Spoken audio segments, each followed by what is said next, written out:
ensam no de obetie bi ene se samiken aba betodwa onimnyafo ken oforiata abekasa kire se Ghana sikabutin bi ene de keka ho no ha ebesu Abusua anada dwa isuma pani nana adodankwa wakasa afoman amamuo eho sanso ene owura bi kire se sickle cell de bia yeka o kire se de Ghana ayi ni ti apagya bum no ehu NPP amayoko ni mumpenifo maako du baako ana womayi omuti apiasa womunyaya wombetu franka ene womumu bi ade womunkrata sem nyinada asi emranim ni Martin Kpagu kire woma pese tu franka ma NPP amanyoko no osi Dr. Bomia Krado ye nchina kwayirem Kasiebo munso yebeba bepie mu ewe ye mpatem ye de ani bekire mu ewo eye achiase abatron peswa ne so wo kura edin edaso ne aprada ne dei dwumedie chenchirenche bi ekoso weyi eni afoforo bi na nwumre yesi adwa de baba sumu se nwumre no nsia akan kase wadaruma Kwame Asante atabirian atum Facebook live and YouTube ofri achim akokwa so ne achim takrase eho enofi na ninkro mienu no ba akokota wo ba akonso adwe ho no enom de simfutro kwan watam ya tum yopo osewan mikrom kwanya enso bua me buadwuma bosumi du a magem kakrawa entumi nya kwan na majagun botum ono de atum me pacho asidan koma Jubilee yeben fiti widie nani kosi ase eko emu ba bibia no emfidi a ede hwe yade hu yade ebi o Jubilee Hospital nti yakọ na wo muntu yade asenfema o kase ne dan ne hwam nti information centers bro aduonum eko aduosia ebi wo bono mantem mu ebi wo santemantem ena dodo na ewo epoye mantem wo magye atuma wo mabiem seku ha efa kase live aguna twafo information center achim abenase adwini bakufo trim aka Deadbone ewa asene Bangalo mempa asem information center ewa achim batabi kwano so achim asene ono pena the whole Ghana information center etwetwa kubeso sanso ena ache krom zevo etwere so miamia odo bebi akwasie wom na woma biem okumani aboabo aka abonhwo anso okwa woma biem se deja womo fa kase live me din edikwaku enin kusi buadumene mami ekuya janewa abusia ya na wachane nso ese kase etwa ne ho frede abefontentan kase so Facebook eye Ahenkan 93.3 FM tuwa na wa like wa share wa dwinkyere odi eku abresemo ye bekenkan ne sene awotro no sa pepepe ede ama wo YouTube live nso ye demu ewo ho adwinkyere kro na obetimi ede afa emai so 0594841044 0594841044 eho so defa yensa ebeka afei abusia ensem na ni fitiase eni ni kyeremu enim Ahenkan FM edem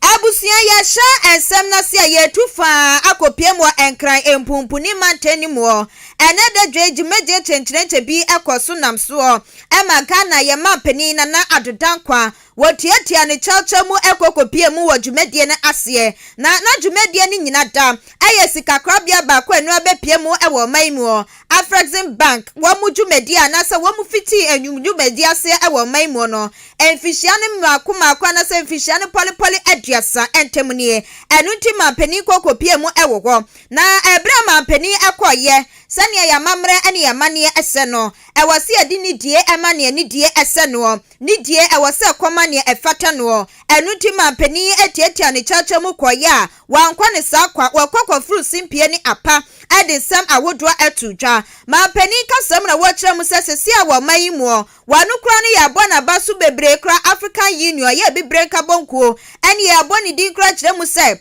eba ni sikawsam eho totoye mampani wa hwire di kan ya bona basu afei so sa wodi ni dwumedie edi ne mratesam esama pani wo mayi emu no eno so wo mabona baso ye pa kyemu sa ne ntotoye ne hyehyeye bibia dida na akwaimu enam so kura masame ni wo kasa Kenya man wo mani abre dendende se wo munya yak wo bebe o maimu na free SHS hyehyeye kwanya mampani faso ade saa hyehyɛ ni gu aponso nyina wama ba besua bie yaka ni nyina bɔ mu ɛyɛ abasobɔde awodo a ebibre maiku awodo na wamode boga na ye mampani na ado na ene de mampani kopie mu ewo dwumadie na se an wadi tudwa wo kire mu se aye no korɛ wa man Ghana sabre ye tempempen kwa ani ye tia hasuo pa ba ne yesika ho ensensam a atoba ha kyesa yese kotoku ahwenim wudi gina wa krantimi nyina na adenden aye tobo se kontom na ye de akagya no wasidi nyina aye ade baako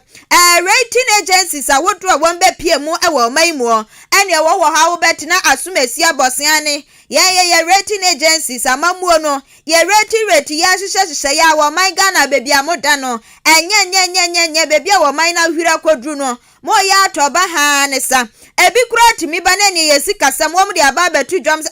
wa man Ghana musika sam no enkwa ye sidi na ho odin ya bafom na anu kura de ne ye ba ye ne wo mu kire mu se dollar no dollar na bubo sidi na hyehyɛ ne fruma ma kyese sidi ne wontimi kasanti sidi na ho odin ayese ntobo ni nyina no wo mo de ba wasisa hyehyɛ ya ne ye na rating agencies awodo de ba montenso no eka ho bi na wa man Ghana yesika sam atoba ha ni nyina ne se enka ne nanka investment awodo ekoso wo maimu ani wo bi nya ne sika ekwesi bro ni wo nya ne sika waso mede kwa wa man konkro Ghana mu de kwa hye adwumam na timi atumpon ekoba ne sent na kyese sa investors ni nyina wo bi ampese wo baba be pie mu ewo maimu ni nyina ka mu bi na ma wa man Ghana ya mamuo no eton so ma etempempen kwa na mapani atwa so an watchre say wo mu nsam awodro wo mu di 220 ema wo man Ghana na ka akono ewa ha esenko obi beba be di dwuma bi wa ha obi di ne sika beba be hye mpuntuom obi di ne sika beba be hye adwuma si wo man mu no ni nyina susu etoba hanti mapani kire mu say sa niema nyina enkamfua no eka ho bie ana wo man Ghana ya mamuo ye sika sam enu susu atimi atoba hanti kasa rating agencies awodro no wo mu hwe na ekwan a wamu efa so kika wamu nsɛmbi no wamatimi akane ya mapani sɛ ogidie pa sɛ kwan bia so no wa man Ghana ya mamuo ne ebetimi asan so agina ne naso ebiu. Comfortably and convincingly say this. As the AU champion for African financial institutions and leader of a country which recently had to deal with one of the most difficult periods in its post-independent history. Difficulties which were exacerbated by the reckless behavior of rating agencies that engaged in pro-cyclical downgrades, shutting Ghana out of capital markets and turning a liquidity crisis into a solvency crisis. The country which had become, quote, the favorite child of bondholders and had successfully gone to market at the height of the pre-COVID-19 downturn was suddenly shut out of international capital markets. It is often said that you know who is truly your friend when you are in trouble, and is rightly stated by Dr. Martin Luther King in that often cited quote. In the end, we'll remember not the words of our enemies, but the silence of our friends, unquote.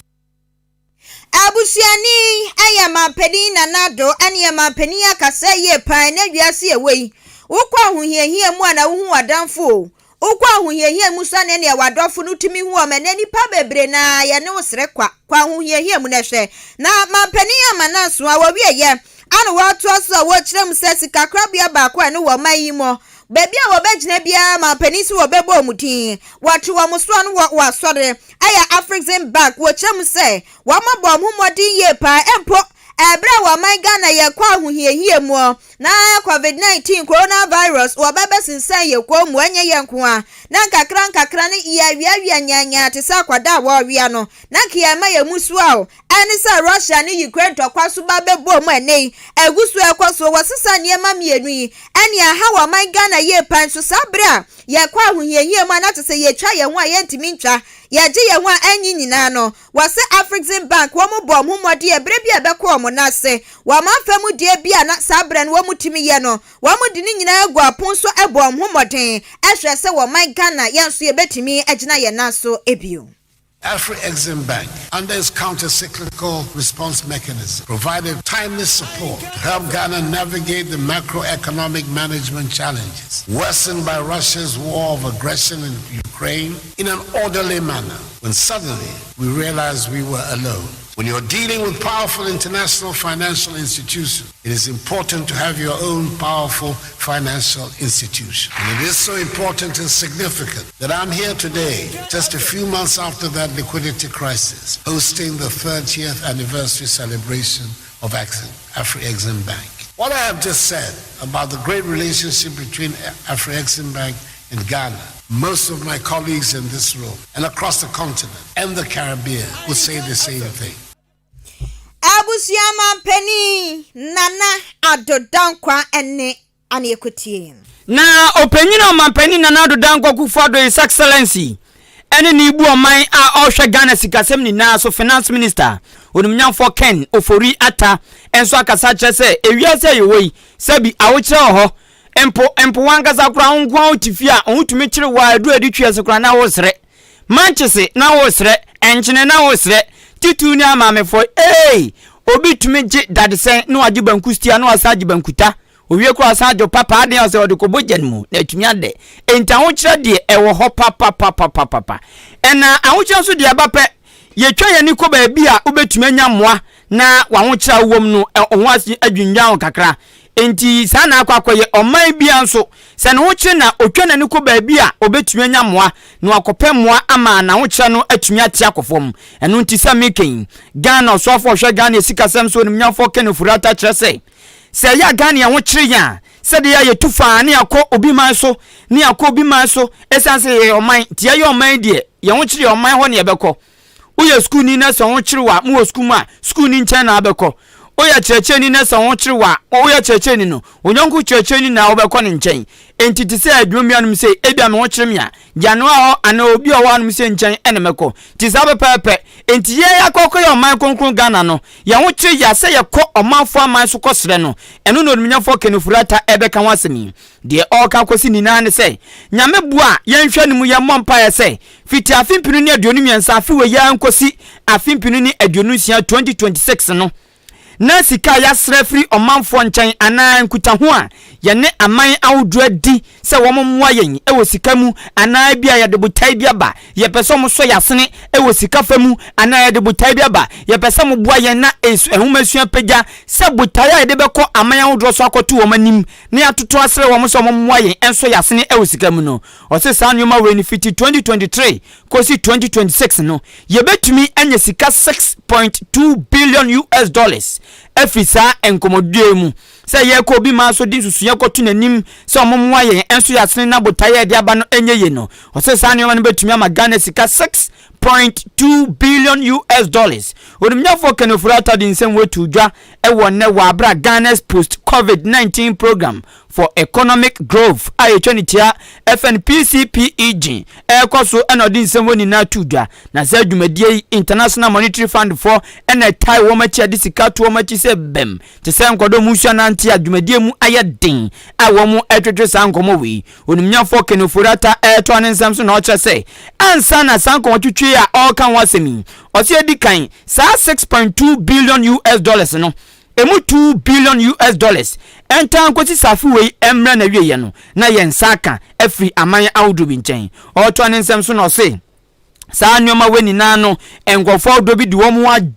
ajim papa as a Rosemary Adiatum frame no na o se bi IMF for etumi boa World Bank wiasini na sika krabia batan onu nso tumi boa African Development Bank AFDB wom so etumi boa enti o chere sankofo weni na betumi aboa amankutan wa ani omu bedi enkoma ebetwetwe apemmoa enam botai bi nti fitiafi yakosi afimpini ni aduonu nsia no enenam 6.2 billion US dollars.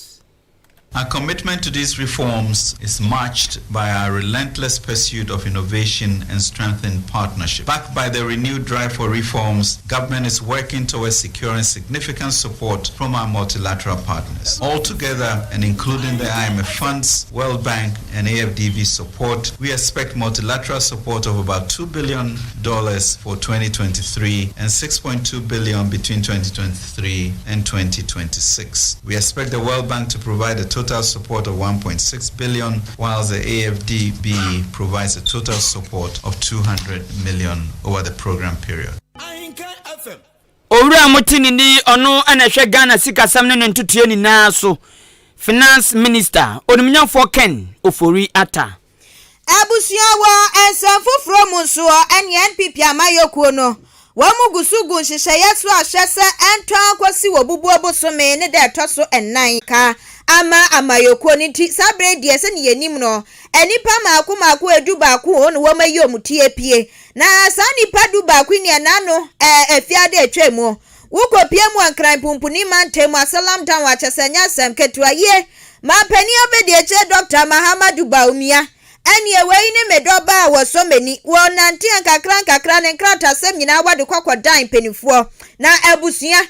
seweni se wo ka kire sane NPP amayokuo ni mu ma grassroots no wo mu kwabo dompeme sama wodro wo mu chiro bi ye nanu fiada de na nya sem kitu wo NPP franka no se edi ehimu ani nipa wo mu si wo mu nyina wo mu de wo mu support ekwotai mampani abedi eche Dr. Baumiechi Ani emrase bedwafo bi su ka ho panche senya sem ketua na omugusu a wamokọ enti anade dwe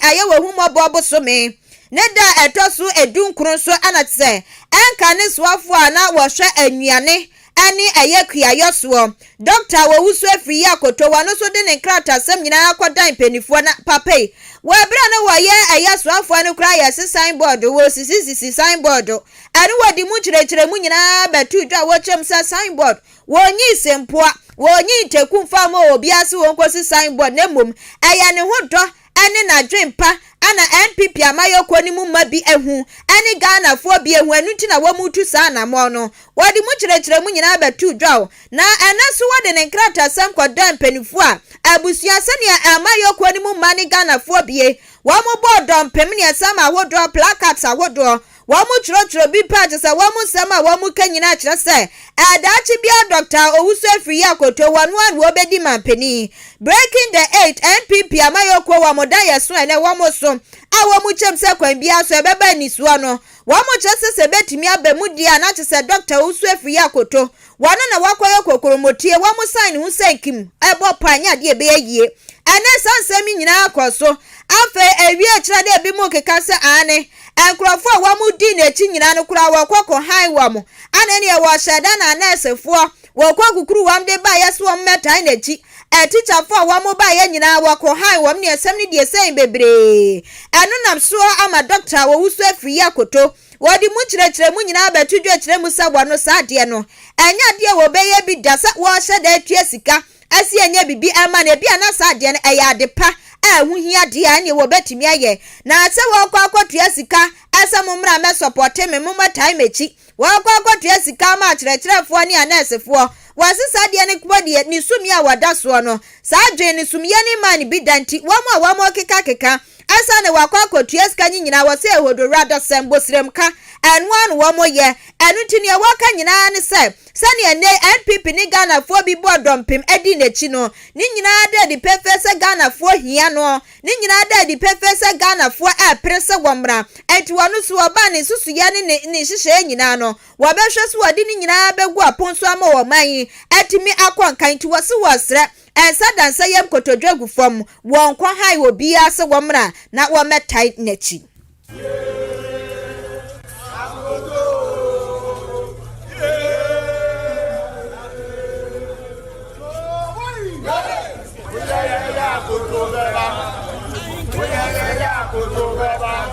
na Ahenkan Kasiebo ana esi NPP national headquarters ya ntwe nsase ya de frɛ obi se de basis ko si ho afani pa ba ha na se bibi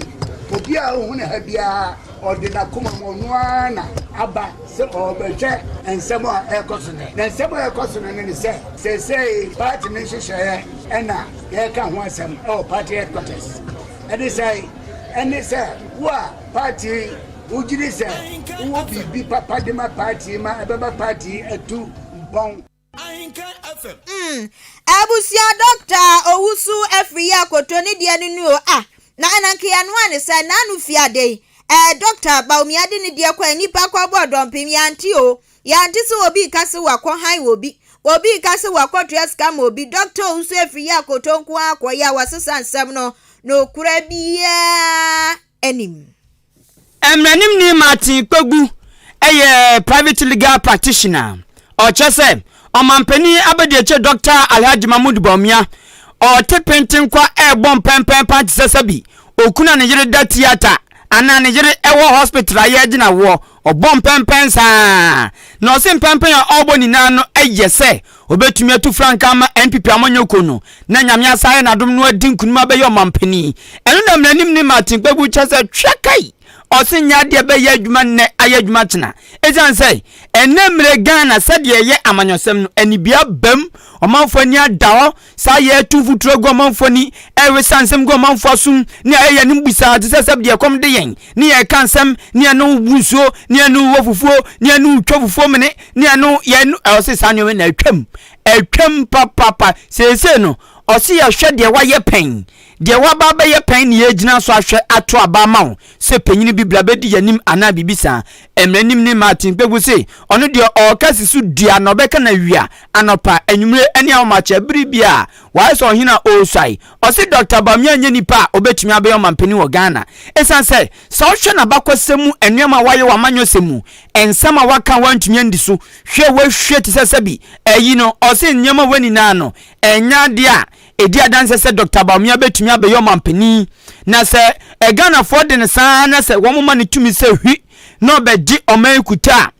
ya be hu ni ti se de sabi ayi ohyenkani bi okotwetwa bi pa e de asi kwan so owura Martin Kpebu ekasa na ochem se eno wanwa se Dr. Bawumia se obetumi aba be Omampani esan se oyo Omampani abede kirempo a osanso epanyin otua economic management ano wantumi antoto Ghana sikasem ama sikasem aginsem ama yakoto bumu sei na sunu na achi opanyina nya kukuduro sei Ghana fonto ne so aba no maye Omampani oto anensem so na osisiesie no Dr. Bawumia nsema okeka no ohuni sei ye agrodie bi no eya odi esan sei okai pa afimpinu ni dunsia 2016 Dr. Bawumia keka nsema nkese bi a utie bi na hu bi a asa abo aprikismani sei rete na sunu ni na mu no Dr. Bawumia antumi andi sa abosha no so na sunu ni na ati wasanya kukuduro ahwe nyame anim ni patiko ahwe nipa so ntem aso de atare ne de ejire nje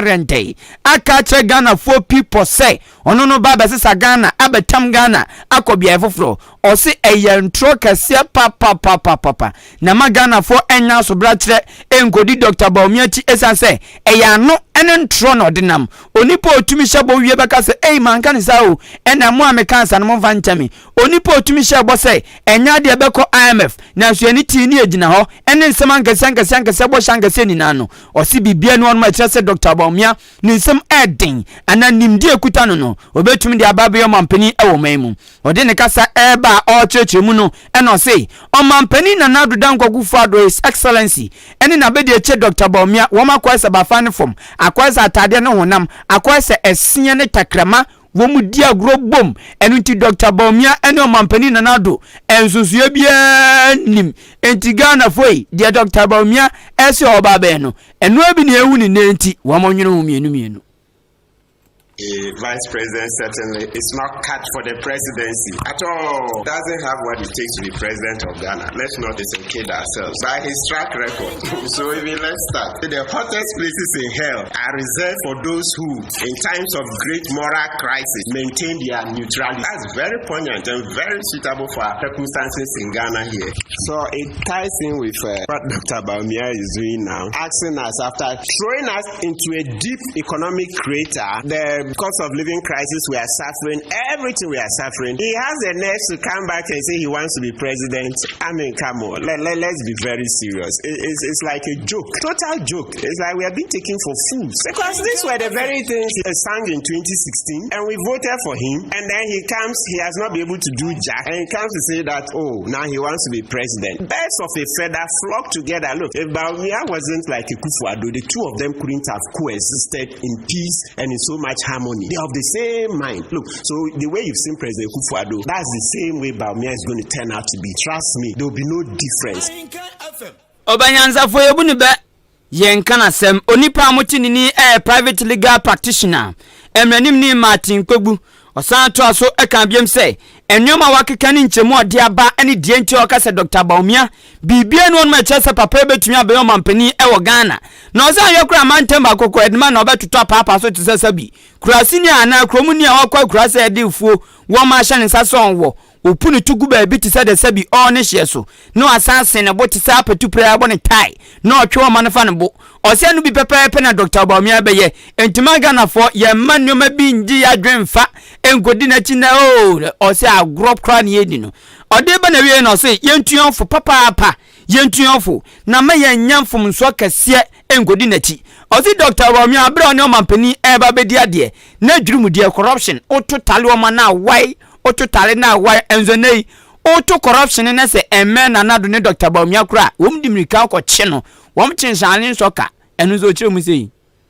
strong. If he was that upright, he wouldn't let corruption flourish in Ghana and all that. He would have fought President Akufo-Addo. He would have resigned. But to the extent that he's kept quiet, he stayed in the ship and actually steered the ship to sink. Please, look, it's just a joke. Sometimes I look at it, I'm like, wow, politics has space for a lot of jokes, A lot of jokes. Look, don't kid me. There's no way. CEO of the Northern Development Authority reported to Bawumia that public officers were going to steal money. As record, he wrote to the president, Bawumia, public officers were going to steal money. 5.5 months, Bawumia did nothing. Such a man, he's coming to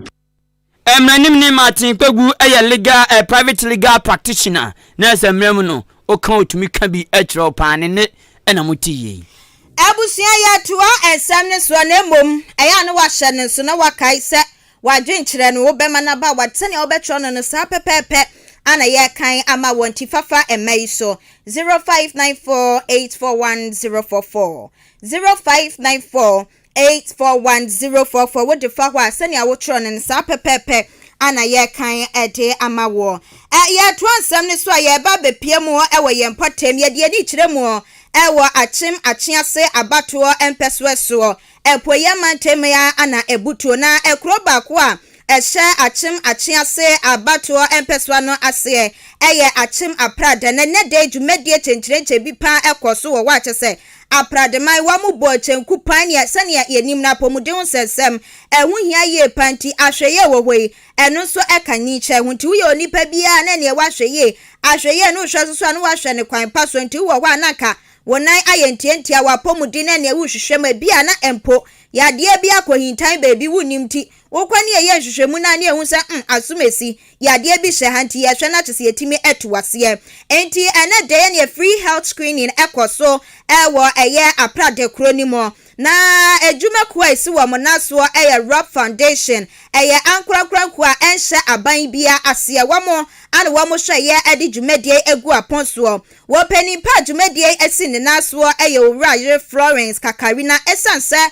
baakofo wontimi chedamfo na baakofo so ne santimi enso nyankopɔ ani hatenti no mami ya hwe ne ne na hinche hye no wo yiye edi hye owura Mavis Opoku Asantoa na wono na ye chief executive officer a wada Rob Foundation ano mami kuro ya kopie mu ewa enkran pumpuni manteni mu ye Accra Psychiatric Hospital ewaso wodi ne mrante sem ewo hwasa mental health officer na kyese eba na eya adwimu apomuden sensem a wodi mu akutin eye pa wono hwe ye edi sa dwumedie ehhehye so na dwumedie na se ana mami Mavis Opoku Asantoa wane ensemtrofo etwetwe nkomo a wodi tudwa wo kire mu se apomuden sensem ehun hia ye pa nti ana wa ma hwe na de wo mu di sa dwumedie na ehhehye so na ne nkasa ye mu na wo kire mu sa screen ni de bebre na ekoso enu ti wo kire mu sa malaria tidi ya de wo mu yebie afei hypertension mojamroso enu so wo mu yebie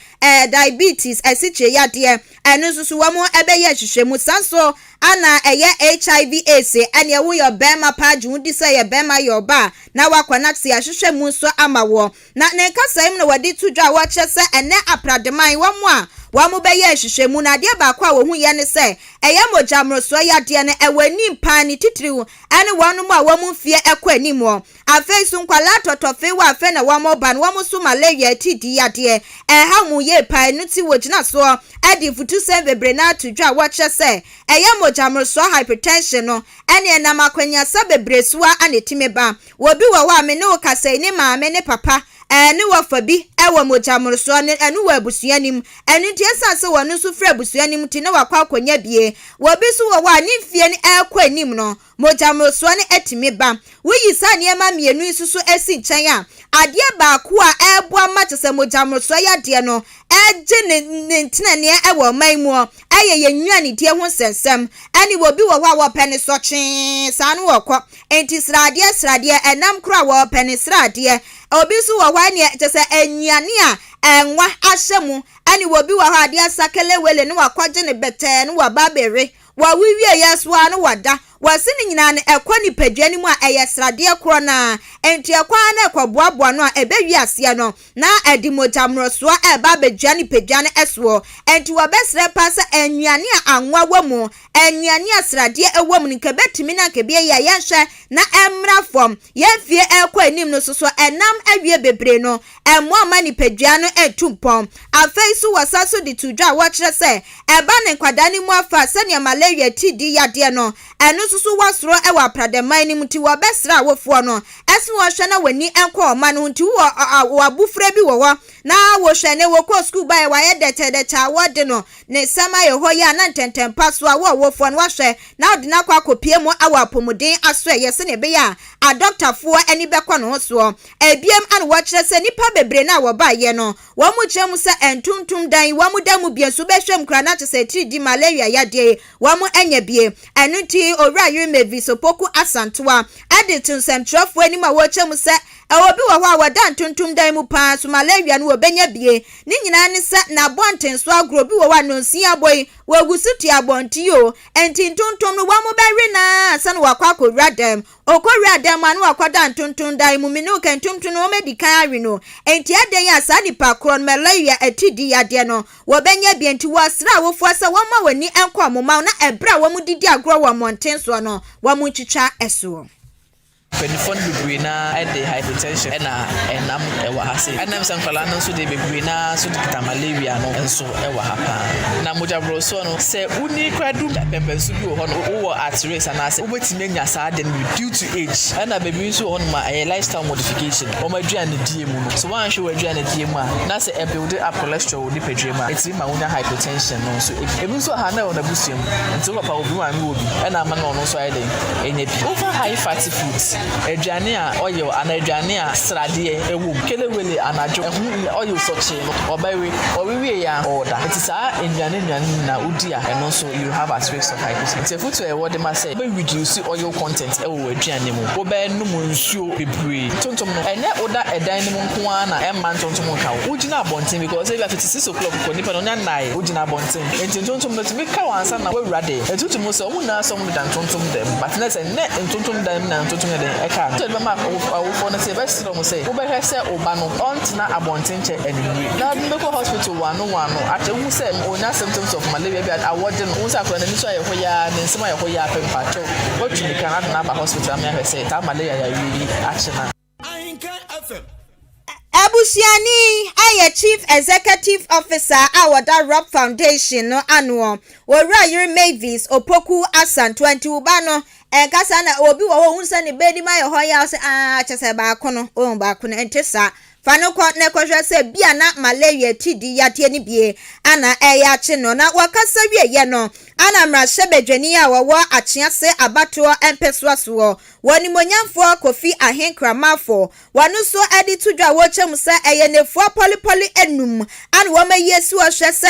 health screening betimi akoso na adehia wo mo ne peso so wo metimi abehwe wo mapomuden wo sensem so entinya se ne nko a ene wo chena so tuatua so na dechie etuatua so sa kosi se adehia wo mo peso ne so onya nefo anum yi wo betimi abehwe wo mapomuden emuo na ne kasa yem na wo chem se sabre de wo mo hwe ni mo ese anye kra ne nipa ne be se apem baako ene ahanum 1500 ye wo betimi ababehwe wo mo nipadua emuo woni monyamfo Kofi Ahenkra etwa so an wo chem se wei enye ne edi kan nie wase afipinu ne aduoni chese bitimi kwaso amasabre ne so enipa dodo na timi behwehwe wo mu nipadua num enti wei ekwaso nyese ne etwa to se eden a ebi betimi akwaso na ebre ne brenia dehia wo mu ewa achem eye achiase abaton peso asoso wo metimi ahwehwe wo mu nipadua eso emu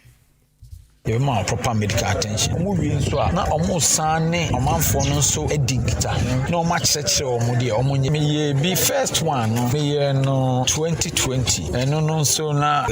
kesiye se ya this is the second major one we hope say you besa ye biu eno no we are going to attach health insurance and so account before the year end. We are targeting close to maybe give and take we are looking at close to about 1,500 people. You were enough medication you bet me there because as I speak with you here about 200 we are getting closer to 300 and this is the first day likely so this huge number good number a chance is a big time into the expectation is a chance the end so no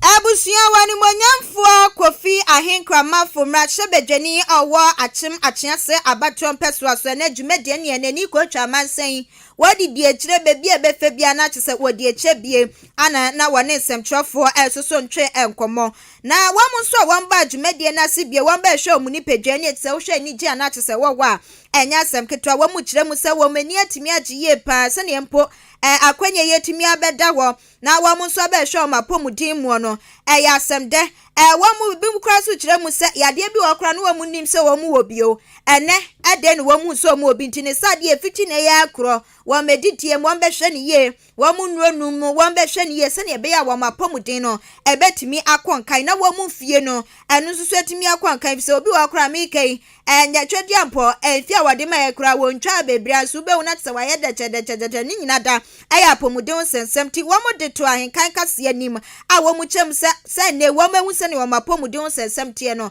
efiti na ya akro wambehwe na wamu abo ho eban yentoa anwumre no nsia kan Kasiebo no so na wasuguso ya Kasiebo tie ewo Ahenkan FM what wasum efuto akwa magana mabunu se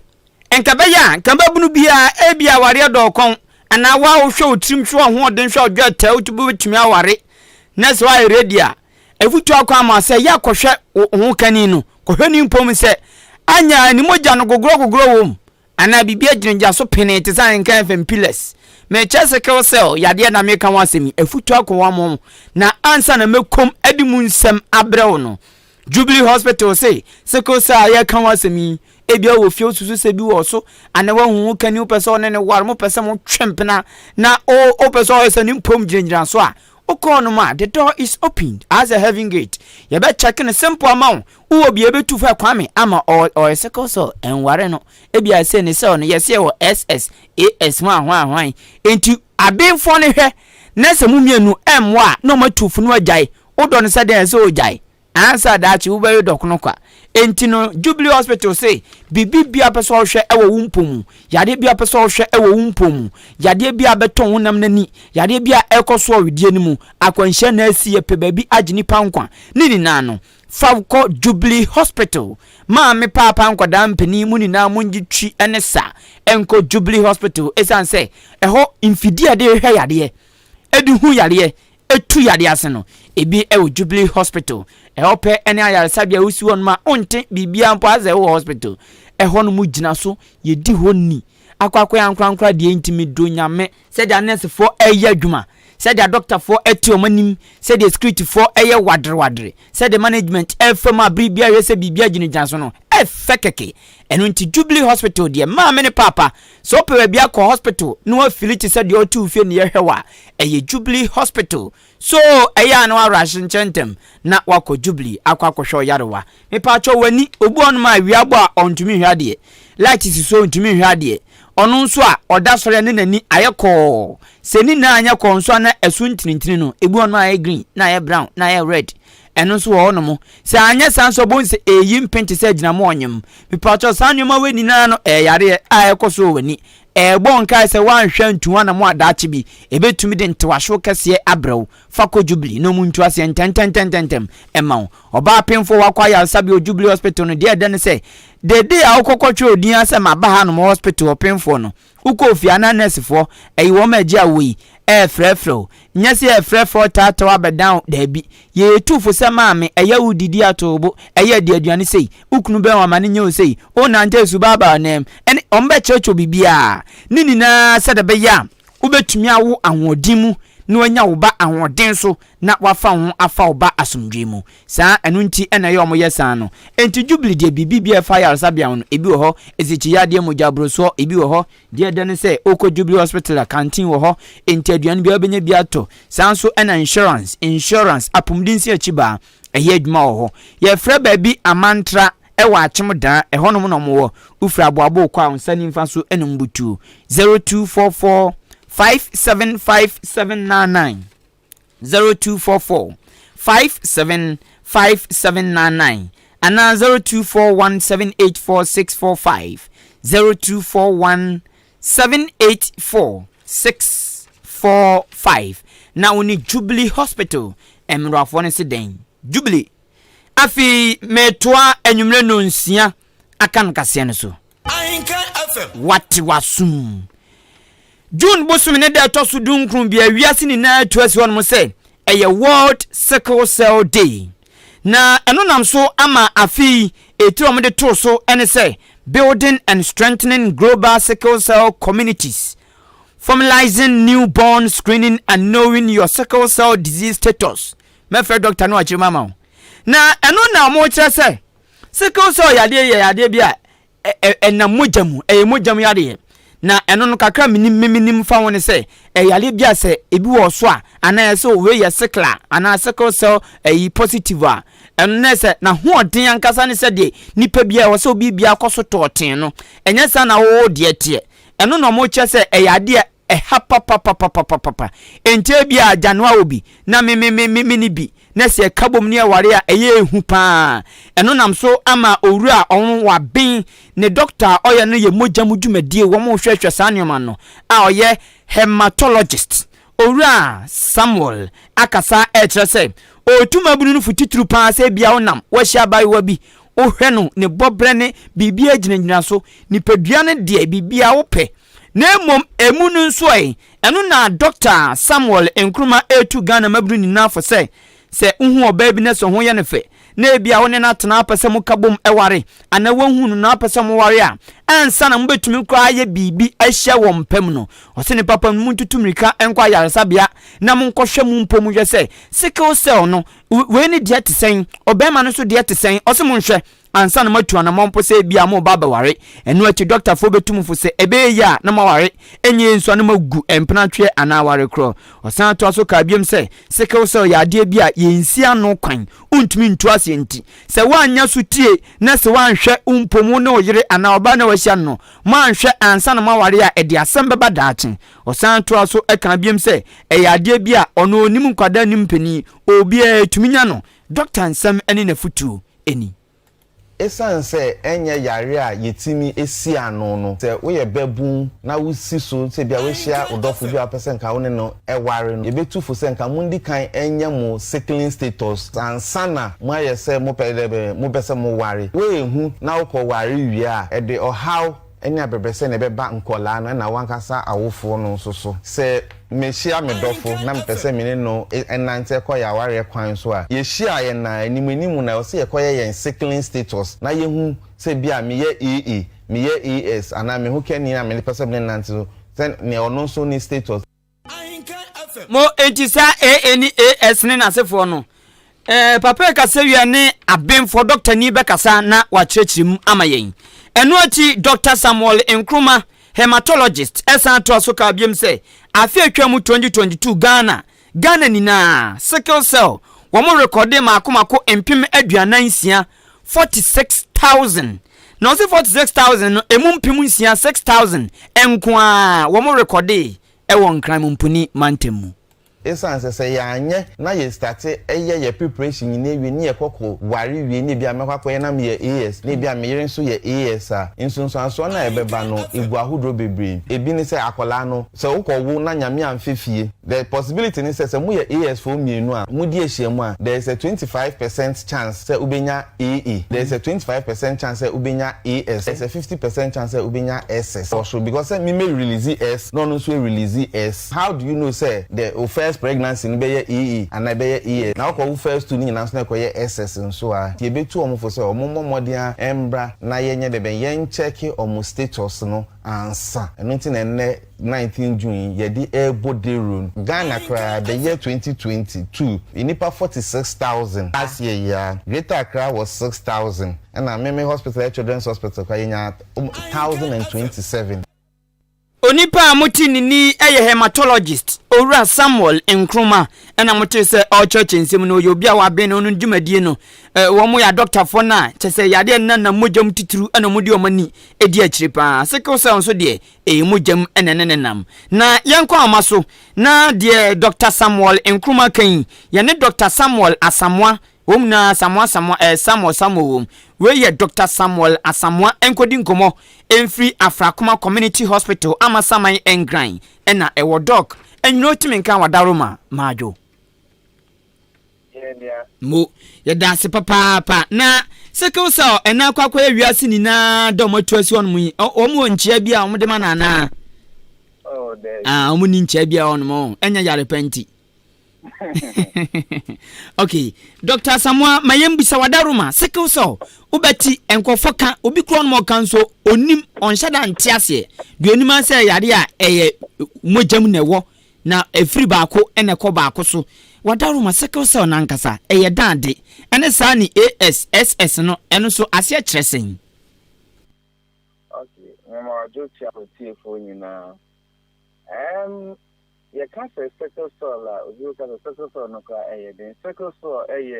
mojamu yare area ewo ye mojamu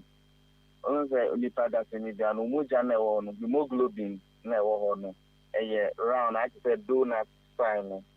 but sickle cell there no I say donut ya chemu mienu nti eno na ye sickle cell no na nye mane ba ne say so onipa da se ni dia wo ho no we idea maame anase obani obema ebedi eshi manso no bedi eshi mu obi a ewo no ni sickle cell trait anase o ni moja ewo which is a hemoglobin the normal hemoglobin no nti no na enam ntini ni mu eno ye normal hemoglobin which is the AA no but the sickle cell the anase sickle cell disease bigger na ye say donut ya chemu mienu na ye fa eno sa no eba ntini inflow ewo ntini mu yi na bo afafo esan say moja na air na be oxygen na ediko ntinu the intimi nkota na a block oxygen supply to other parts of the body esa na ma unipa no air exhibit signs via ya almost air exhibit so we can say how will I know se dia maame no SS na papa no so ye ESA so omu nyinsen a omu doc wadaruma pacho answer na beto so after SS ni AS no pacho SS na e full meaning bia na na AS ni so full meaning bia na there be SS na sickle cell disease and AS no trait mama enka say empty no nipa be ni tie confused with sickle cell and that some HB electrophoresis and some sickling status and no blood group. Okay. Your blood group na be say we are A positive and now we are A negative. We are B positive and now B negative. And now we are AB and now we are O positive and now O negative. And your blood group and our sickling status so either say we are AA, we are AS, we are SC and now we are SS. Okay. Doc mbacheti you. Inti se dia me SS na me yere so ye ASA se me ye extra efuad so offer there's a possibility say or they say akola obewuru no ada sa akola no be SS and now obey AS and now obey SS is an say me ye SS no ye AS into no Mimi release S or no be release A. In just I benya AS. The Mimi release S, don't also release S. I benya SS. Into ya wa ye bano ye or wa either say obenya kola be sickle cell disease and also be sickle cell trait. Into traits no and ye either say ye AS and I say or ye AC and ye trait. But or ye SS there because or ye sickle cell disease patient. Okay. Doc mami mbusa after say bia obi besim pam say bia hospital to say bia Frakuma community hospital or ba be checking status efa sickle cell ho no. Se nipa na anko ayarsa bia so ko check ya ono a won se onko ya bibi won ma e betumi adan di oni nipadua mu ana eho amana hu so ye sickle cell ni. Me that say bibi betumi adan but the teacher say me answer na ye be hu this say ya lab actually ama ye hu say we going to so sorry the nyama be but e bia na here no bia na e be for but for you to only confirm say we are a sickle cell patient we say I lab okay enti wo akwa ye doctor pani a mumu nim said the sickle cell yade etiane said esu etumi ha titu awarefo no den na beka che titu mabuna ba te said obi atufu say ya yenko hospital so nko check ni ehu ye bobresan said ne Ghana last year ngwa or just 46,000 cases any record day Greater Accra region kwanya 6,000 efu to be na adbema emabuna ba ana awarefo a won person kabum. It sounds data no so my own say afibia nkola ye wo no there's a 2% e was say enya say ya reni nti futu e de ye de ma mebu ni say se wunya munye esi so na muhia ansa na mo be start to one na mo na se mo be start se mo ba be start ma ware happen to no ye be say mo muntimi call hospital na mo clinic no mo hwe mo sickle cell status na no na wo hwe wi a no we hu so me who can you and I say, me no be a person in Antino. There were one kind says, I say, yeah, woman, your man, and a sickle cell patient. It is when you shall be an also who saw Nipan say, Unima, also in a acquire Sabia, Namukoye, that lab on I Doc, Wadaruma, sickle cell, hospital so check ya juice kana. Me ba cho an ye jiska ba te nyeska in bi anti enye bo onye bi enye se ye be tia ni be hu dan se ye nkoye na ochine bi no e den so aso e be bre because e we hu na unya ware an so aso no de etimi ma obe we oba kra na unyi se etimi ma onya miscarriage we akola nso a e betimi ha wadisia ukosu ntimi enkosu because they are no be nya crisis na say do call hospital ni we say nti ebe say obi bia momodian say na watwi a yesi ni unim nkwande abomodian afa ya apomdian ya resabia bi na ko test. Okay doc my end was papa no brani nchirimu a wodi asom yen ene ye tiefo ni na nyankopon hia o bibia ni ebe san ba ona so adaroma yo me da se me cha won tunu we tiafo nyankopon hia mo on hia on so pa ye da se papa Dr. Samuel Asamoah edini djuma ewa Frakuma Community Hospital ewo enkramumpuni mantemu brono a ede amasaman eho ena Dr. Penny edini djuma nti emunchemu kakra ena ode asom yen eno Yasemo abusia yade akenkan ni sinafe wadwenkyerɛ mienu miɛnsa bi eba ye no yade atoa woso enso amawo wo Penny take asoa edine dia ba wo kyerɛ mu sɛ Asim North by election ye bekwaso no eden a NPP amayoko no wamo an womu di enkunimti wo kyerɛ mu sɛ so help us God na tsenya kopon moa wamo kyerɛ won monyamfo Mavis hawakumse ana fe MC Anita Love obo emisa ne dia wode eba ye no Fidel Hayford edifita di kwesimintin Western Region atoye mantemo an wode aba no kyerɛ mu sɛ ene obepiamu atoye mantemo atse wadone ahokeka ekwaso wo ho na deden de edemusu nkokon Western Region yete ye ne no enso se ne anigye bi ahye wo moma ni nyina ne se